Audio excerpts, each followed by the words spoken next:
So the Jews realized there is no artificial way that we need to connect to God. We are a piece of God. What are we doing here? We're bringing God to the rest of the world.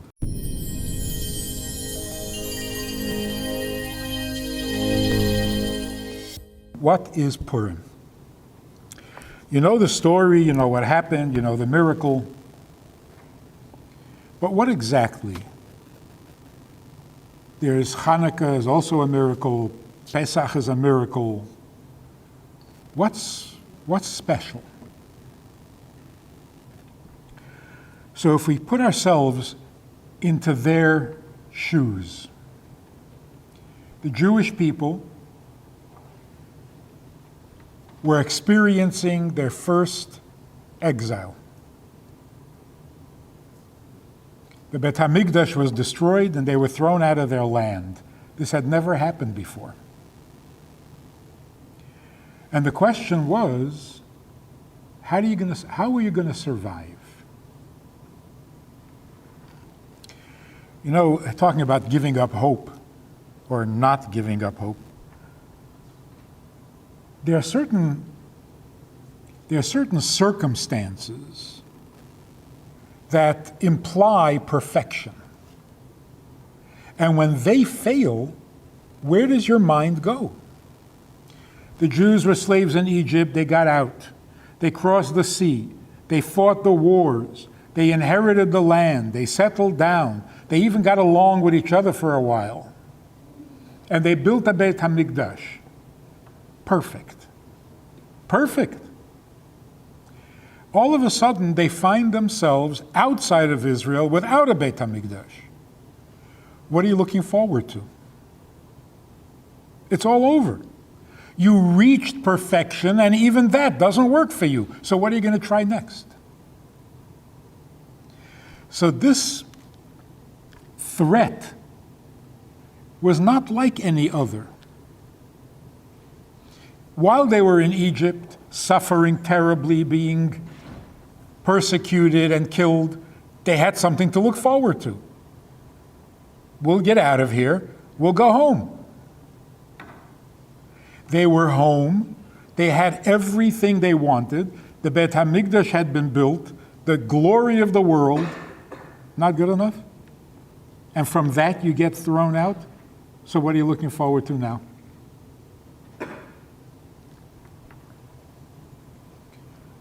You can imagine that the mood was pretty dark.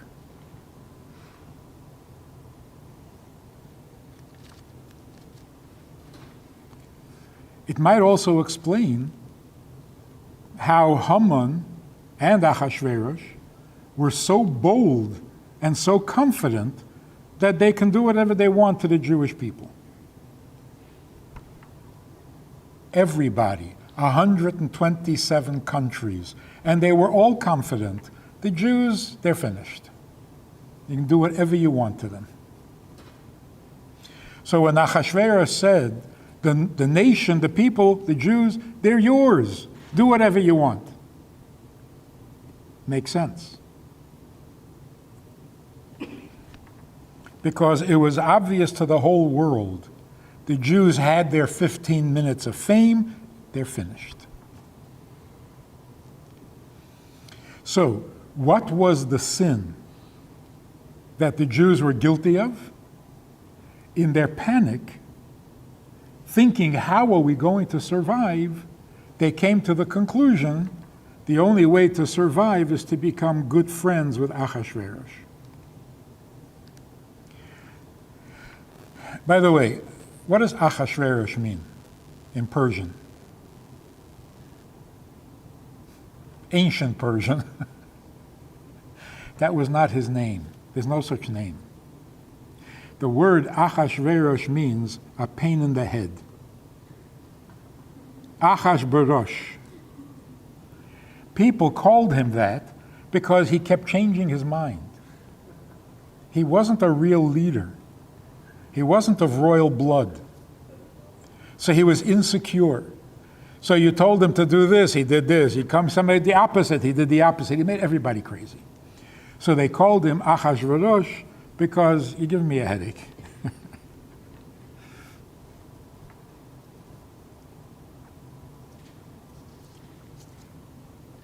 The Jews decided that since he is the king of 127 countries, if he will like us, if he will be nice to us, that will protect us and save us and give us a future.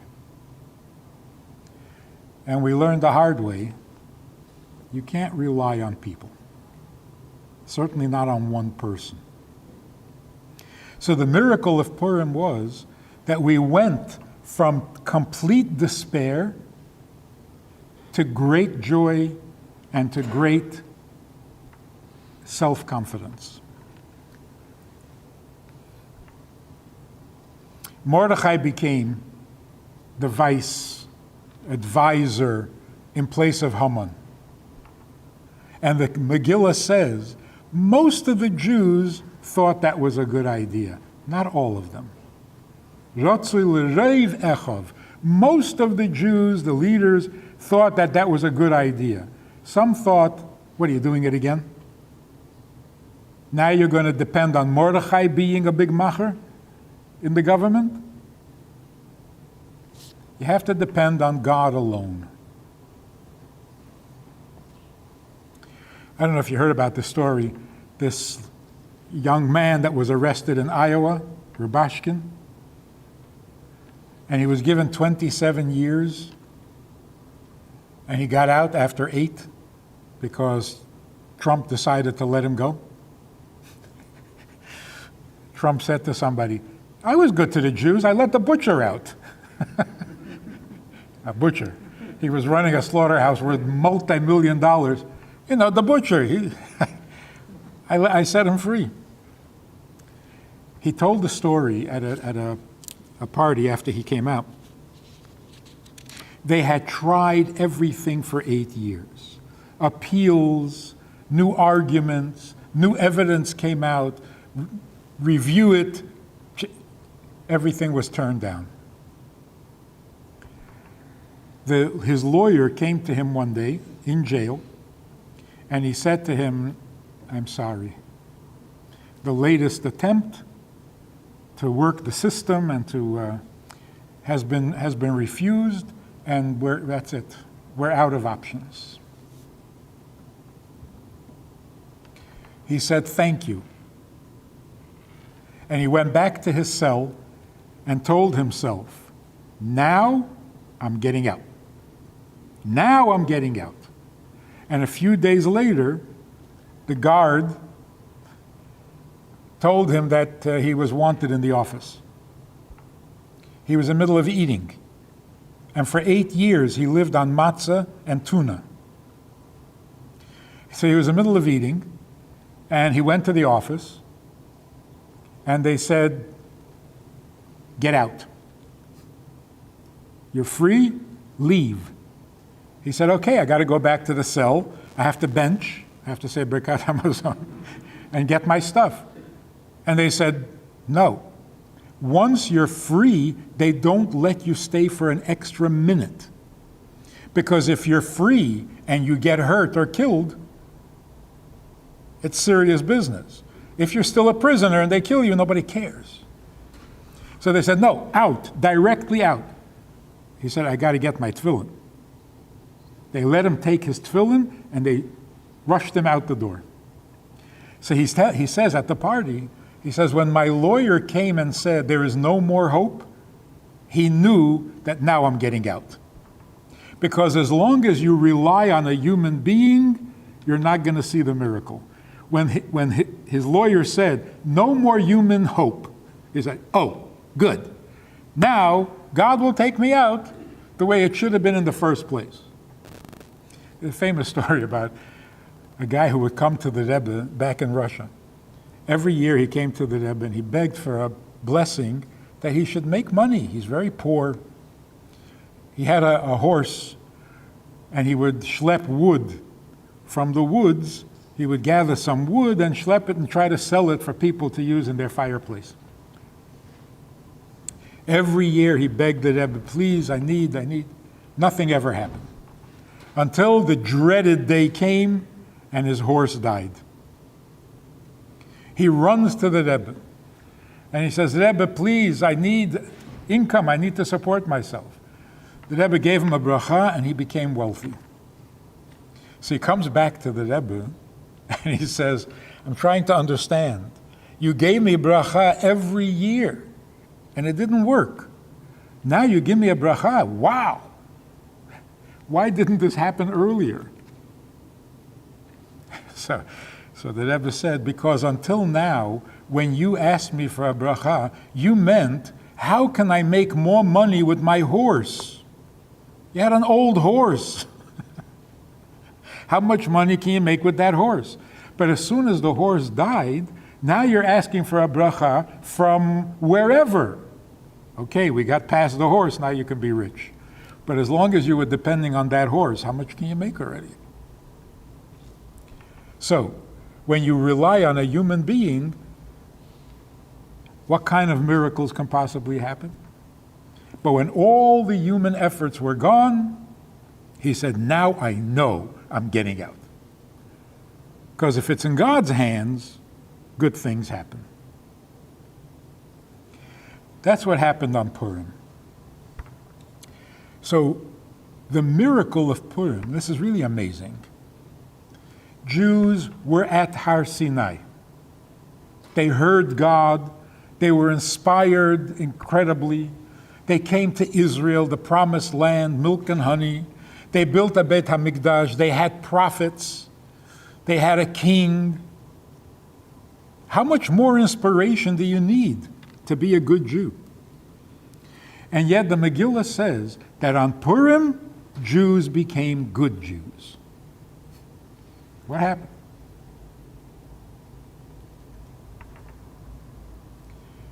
So to put it in modern terms, when you stood at Mount Sinai and you heard God, you were very impressed with God. Awesome. You come to Israel, it's the Holy Land. Wow, the feeling, the holiness of the air. Build a Beit HaMikdash. Unbelievable. The holiness that was there. So what is the result? You become very religious. Jews became religious. They did whatever they were told because they were religious. What made them religious? Well, they had so much inspiration. How can you fight it? What happened on Purim is that Jews lost their trust in religion. They're obviously not going to be saved because they do what they're told. They were doing what they were told in Israel.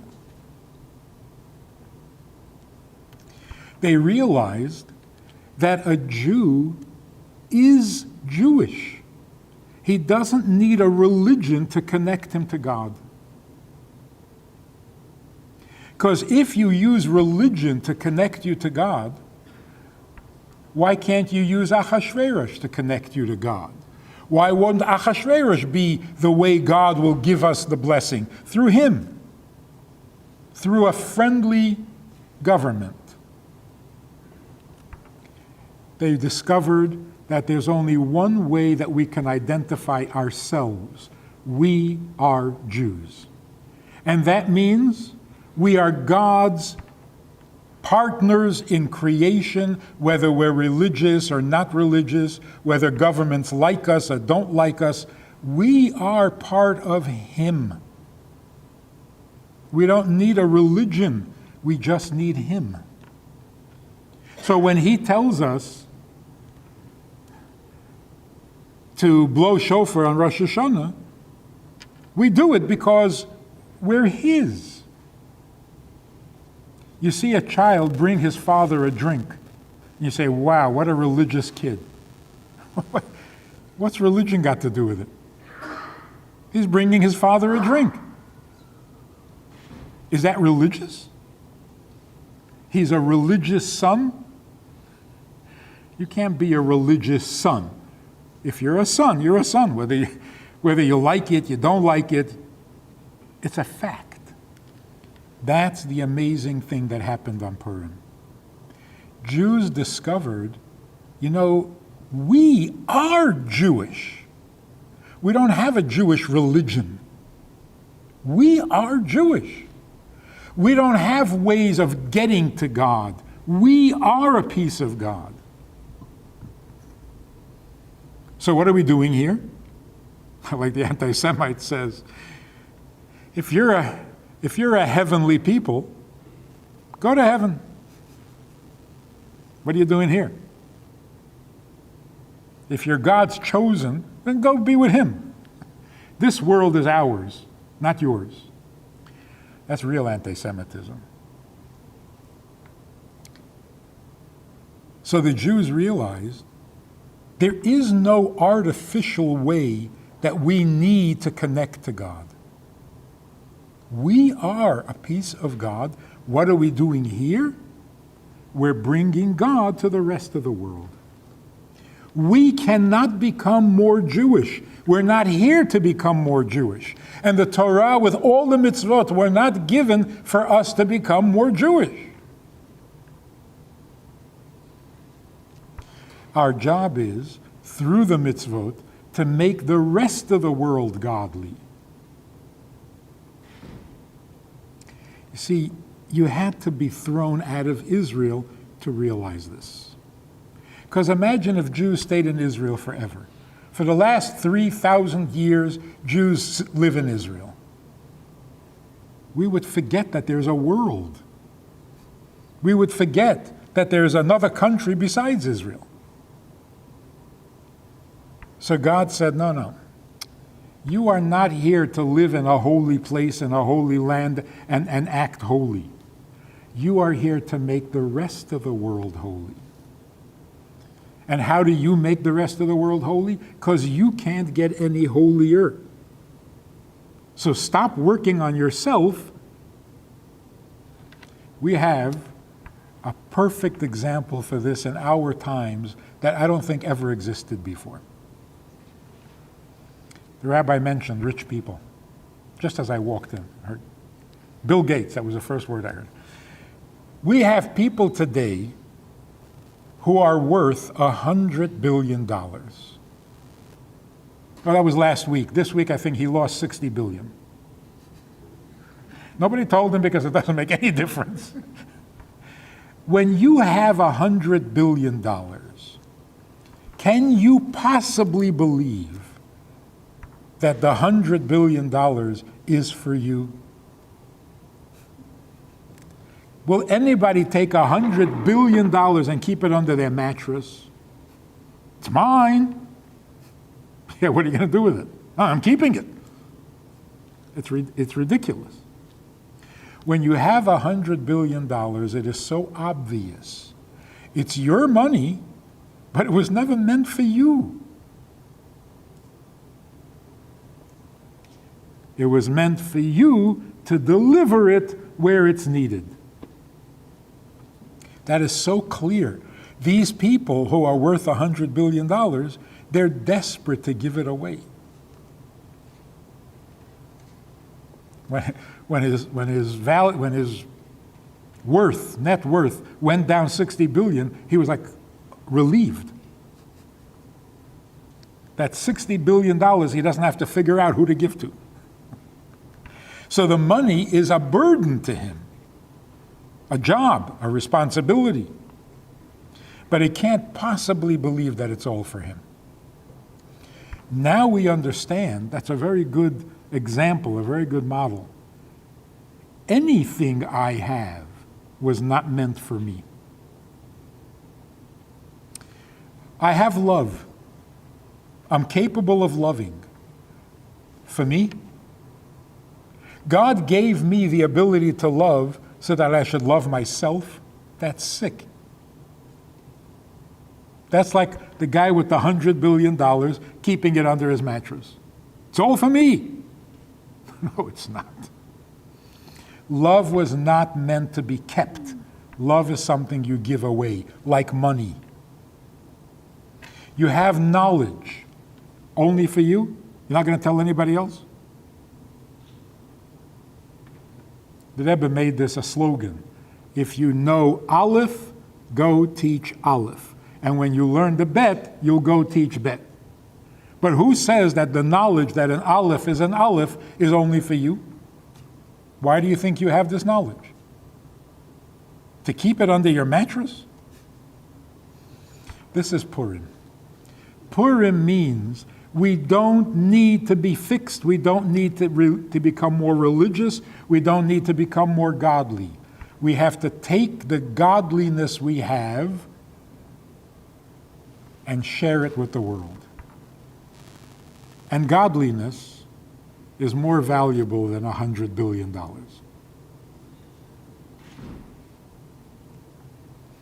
The reason people have $100 billion is that in some way that's going to help spread the godliness.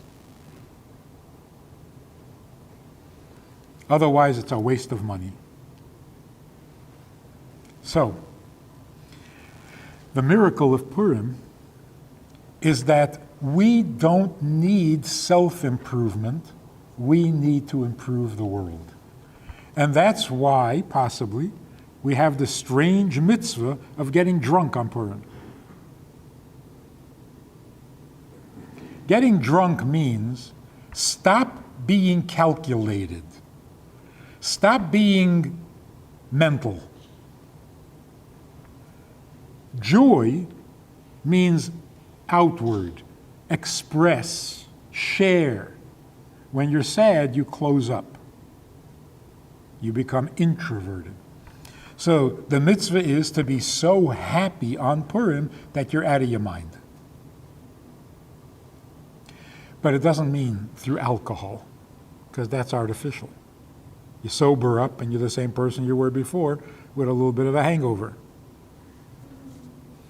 So alcohol is not the best way to do it. What we're being told is, you thought you have to figure out a way to become good, to get to heaven, to be a tzaddik. No, stop it. You don't have to do any of that. Whatever you have in your soul, in your neshama, share it. Outward, not inward. That's called intoxicated. When you are drunk with joy, because you don't need to fix yourself, you're interested in fixing the world, you are drunk. That's Purim. Purim means it's not about me, it's about everybody else. And that's why the mitzvah is to share foods. Send food to people. Food is usually something you give yourself. You go home to eat. Especially back in those days, there were no restaurants.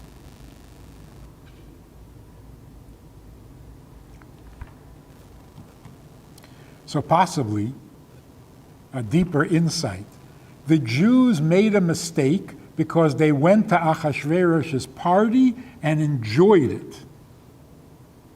If he is feeding us, now our survival is guaranteed. The miracle of Purim is, you need someone to feed you, you're Jewish. You don't need to become any more godly. You don't need to become any more special. You don't need to become any more safe. On the contrary, it all comes from you. So from now on, you give other people food. Don't go to somebody else's party and think that that's what makes you special.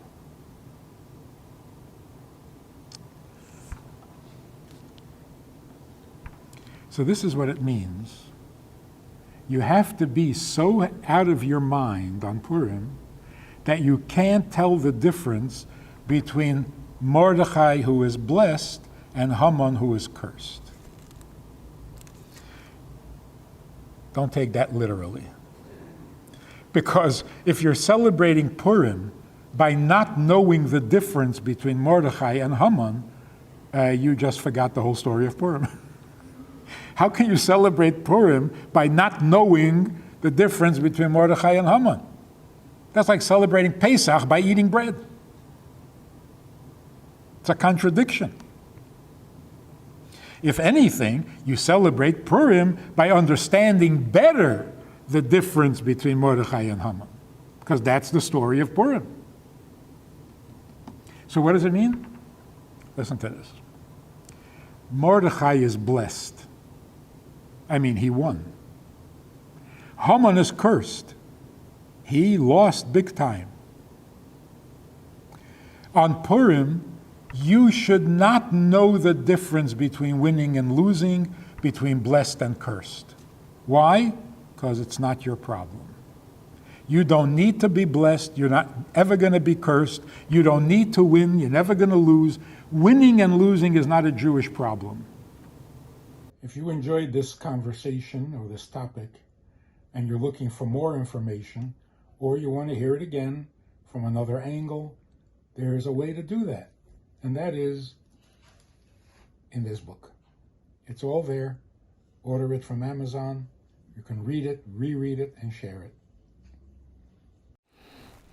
I want to invite you to join us as VIPs, partners in our work, and join us also for a personal chat with other members of the VIP club. We talk about many things. There's an opportunity to ask, to respond, to make a comment, to meet the other supporters. And together we can really make a difference in Jewish life and in life in general. So join us. It's goodtoknow.org. Log in, call, make contact, and join us with the VIPs.